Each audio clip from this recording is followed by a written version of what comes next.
तुमने इस देश की तस्वीर बिगाड़ी ऐसे जैसे इस देश की मिट्टी से तुम्हें प्यार नहीं, वरना अंजाम वही होगा जो पहले भी हुआ। कुर्सी तो कुर्सी है, निगाहों से उतर जाओगे।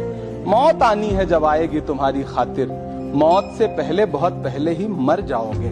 सभापति महोदय, इस सरकार में बातें तो बड़ी बड़ी रही, कहा गया कि गांव का विकास करेंगे, लेकिन प्रधानमंत्री की जो आवास योजना है, प्रधानमंत्री आवास योजना के तहत गांव में आवास बनते हैं और इनकी राज्य सरकारें उन आवासों पर बुलडोजर चलाती हैं। कोई खुशबू न कोई फूल न कोई रौनक, उस पे कांटों की जहालत नहीं देखी जाती।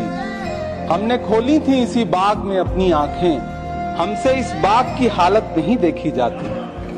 रात बस रात ही होती तो कोई बात नहीं, उसका आकार मगर दूना नजर आता है।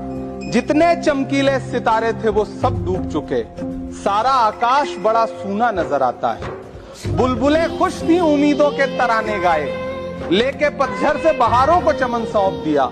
अब तो मासूम गुलाबों की ये घायल खुशबू शीश धुनती है कि खारों को चमन सौंप दिया।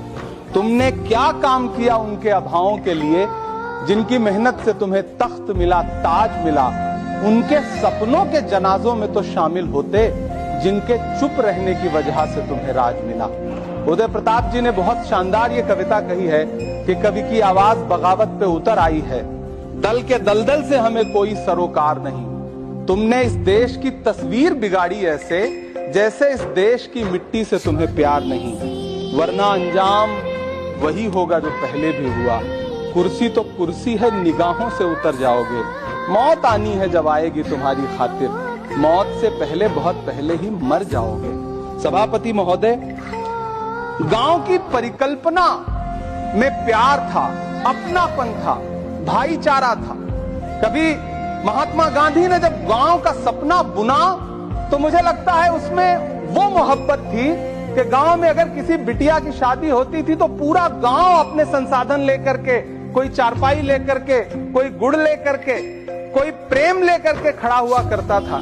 लेकिन पिछले 2014 के बाद से गांव में जो नफरत बो करके विकास किया गया है वो अद्भुत और अकल्पनीय है। हालत ये है, हम जिस गांव में पैदा हुए उन गांव में कोई सीताराम चाचा, कोई भगवती चाचा हम लोगों की उंगली पकड़ करके चौराहों पर हमें मिल